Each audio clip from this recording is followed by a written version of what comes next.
This video is going to cover the 3 examples that are found on page 11. What I tried to do on this page is show you an example of a horizontal asymptote, an oblique asymptote, and an example of an end behavior problem. End behavior is really an overall umbrella term that includes all 3 of these, but we've been talking about end behavior being positive infinity and negative infinity, so we're going to be a little more specific on that. Okay, first of all, this first example is a horizontal asymptote example. How did I know that? How did I know this is a horizontal asymptote? Well, I look at what I have. What I started off with was an x squared over x to the third. X squared over x to the third reduces down to 1 over x. And when we very first started learning these functions, we learned that a 1 over x graph looks like this. And so that is how I know that this is a horizontal asymptote example. Now, because it reduces down to 1 over x, and the numerator is less than the denominator, my horizontal asymptote is y equals 0. So I went ahead and put in that asymptote on my graph. Let's go back to step 1. The vertical asymptotes, they come from the denominator. They're the ones that are still there. So x equals negative 3 is a horizontal asymptote, x equals positive 2 is a horizontal asymptote.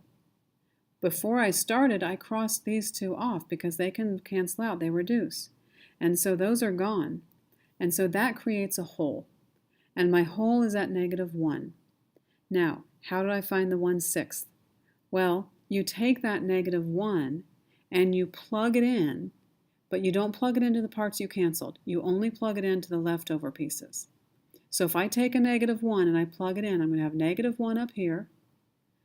I'm going to have negative 1 plus 3, that's a positive 2 down here. And negative 1 minus 3 is negative 1 minus 2 is a negative 3. And so a negative over a negative gives me a positive 1/6. I'm going to go ahead and graph that because that's going to be a helpful piece of information. Negative 1, 1/6, about right there. Of course, it's 1/6. I just can't get small enough to get there, but it's just about right there. Horizontal asymptote, we mentioned that before. That's what we came up with. Now, the end behavior and the horizontal asymptote are the same thing. The end behavior describes what is happening on the far left of the graph and what is happening on the far right of the graph. And as you go out to the far left and as you go out to the far right, we are going to get closer and closer to the line y equals 0. The middle part is going to be crazy. Who knows what's going on in the middle part? But the end part, I at least know my ends are going to go down to y equals 0. Okay, we skipped a second ago this zeros question. The zeros come from the numerator. We have an x in the numerator. Some people are confused of why that x gives me a 0. There's 2 reasons. One is we always take those factors and we basically take the opposite sign. Well, this was x plus 0. And if that's x plus 0, then my x-intercept, which is a 0, is 0, 0. That's one reason. Another way to explain it would be, well, I'm supposed to take those factors and I'm supposed to set them equal to 0. So if I set that equal to 0, look, I get 0. So that's 0, 0. In any case, I need to go ahead and plot that 0, 0 on my graph so that I have it. The y-intercept.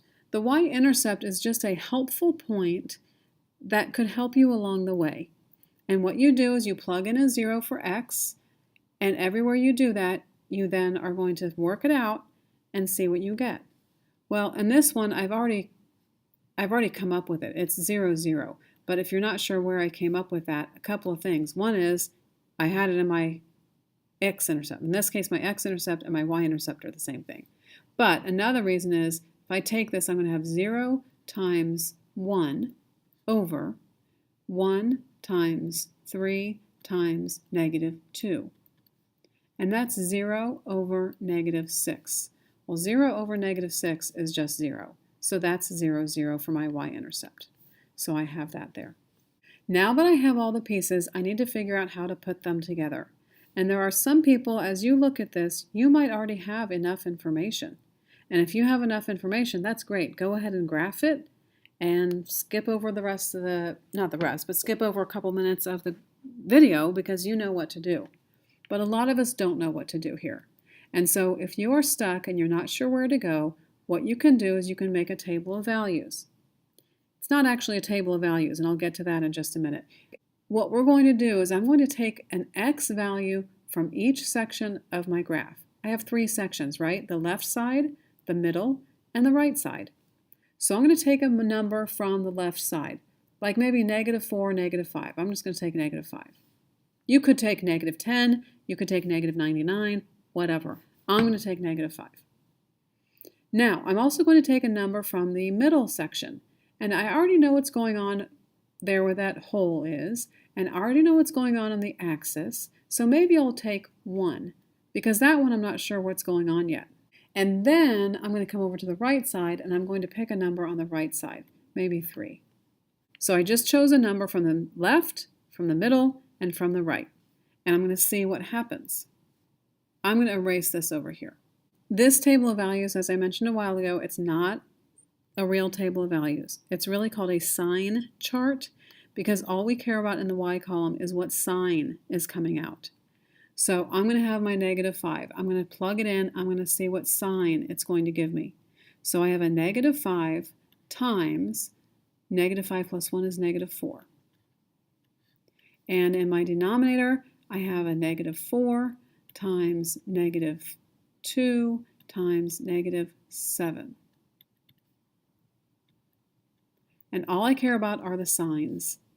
This is going to give me positive, this is going to give me negative, and that comes out to be negative. So my -5x value should give me a negative y value. In other words, I'm pretty confident now because I was already suspecting this anyway, but now I know that this is going to be in the negative portion. It's not going to be on the top, it's going to be on the bottom. So I can draw that part in like that. All right, let's look at the next one. +1.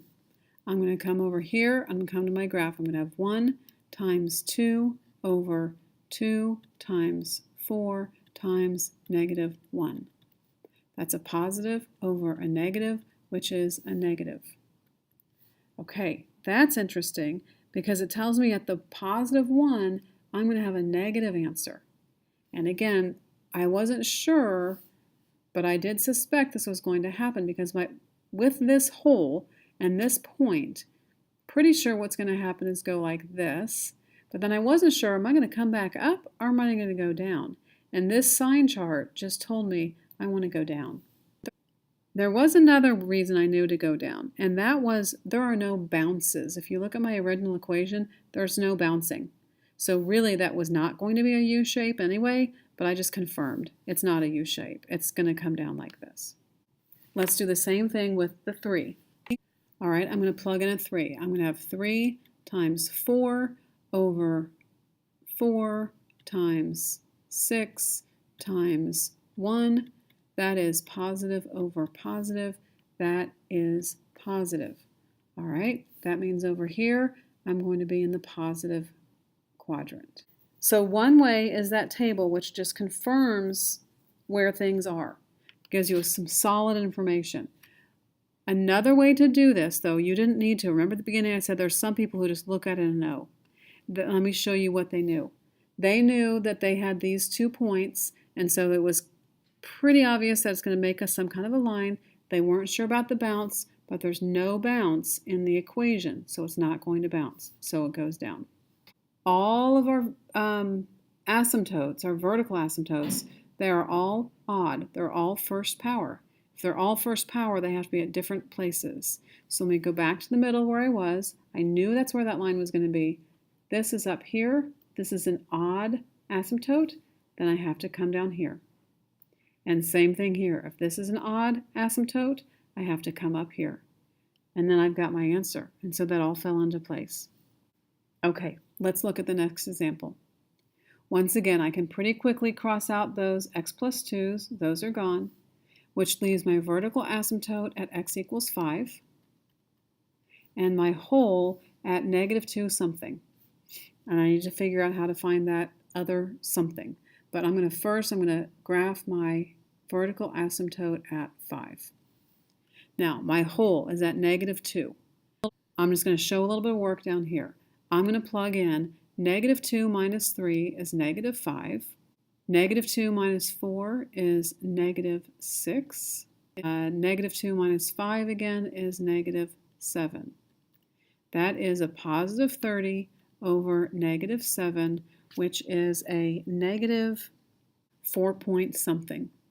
And I don't even care what the 4 point is because we don't get too specific on these. But that whole is going to be at negative 4 point something. So negative 2, negative 4 point something is going to be down there. It's a whole. Okay, horizontal asymptote, oblique asymptote, or end behavior. Which one is it going to be? Well, we look up here in the original problem, I had x to the third over x squared. That reduces down to x. That means I have to do long division. With the long division, I went ahead and set it up over here. I used it without the x plus 2's. You can do that. You can skip the x plus 2's. But we're going to have an x minus 5 out here. We're going to have x squared minus 7x plus 12 because I went ahead and multiplied that out. That numerator, when I multiplied it out, this is what I got. Okay, now let's go ahead and do our division. X goes into x squared, x times. I distribute, and I get x squared minus 5x. I subtract these, and that gives me a negative 2x plus 12. Negative 2x, well, x goes into negative 2x, negative 2 times. I don't even care about the rest of it. My oblique asymptote is y equals x minus 2. That is also my end behavior. It says on the ends, I'm going to get closer and closer to that line. I'm going to go ahead and graph that line, and I'm going to be careful with it because it's going to come close to that hole. It starts at negative 2, and it goes up 1, right 1, or down 1, left 1. And so when I do that, it's going to hit this intersection point. That was a negative 4 point something, and this asymptote is a negative 4. So it's under that line. Just to clarify, that hole is under that line, that asymptote. Okay, y-intercept. If I want my y-intercept, I should plug in a 0. I'm going to go ahead and do that because that might be a helpful bit of information for us. So if I plug in a 0, I get negative 3 times negative 4 over negative 5. So when I multiply negative 3 times negative 4, that's a positive 12 over negative 5. That is a negative 2.4. And again, remember that oblique asymptote hit the negative 2. I'm going to go right underneath that to negative 2.4. My zeros, I have not graphed my zeros yet. I have a 0 at 3 and a 0 at 4, so I'm going to go ahead and plot those points. Okay, you can see how many things I have going on here. I've got quite a few. So I'm going to go ahead and guess, not even a guess, I know, I've got an educated guess. I know that this must go through all of these points. That's why they're all there. Let me remind you, there will not be anything up here. If there was something up there, it would not pass the vertical line test. So don't put anything up there. I need to go instead either in this section or in this section. And the way I know which way to go is it depends on my asymptote, my vertical asymptote. So my vertical asymptote is odd power. Odd power means jump up to the other side of infinity, and it's going to be up here. And that's all I need for that graph. Okay, last example. I'm calling this an end behavior of positive infinity or negative infinity example. How did I know that was positive and negative infinity? Well, because I have x to the 5th on the top, I have x to the 3rd on the bottom, those subtract down to x squared. X squared end behavior says up on the left and up on the right. Let's look at our different pieces. Vertical asymptotes. They come from the denominator. Nothing cancels. Since nothing cancels, I do not have any holes. So only things I have are vertical asymptotes. And I have one at negative 4, and that is odd because the power is odd. And I have one at positive 1, and that is even because the power is even. So I might go ahead and graph those.